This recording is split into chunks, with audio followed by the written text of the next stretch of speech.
Everyone, today we will talk about how to build the app of MobiOffice. We will go to settings, then we click on apps. After that you will search the app MobiOffice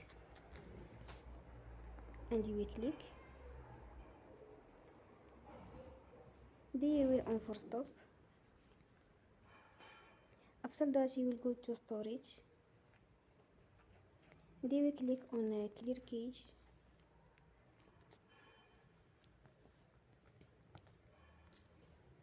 You will go to Play Store and you will update your app.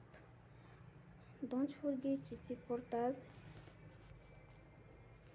by like and subscribe. See you next time and thank you for attention.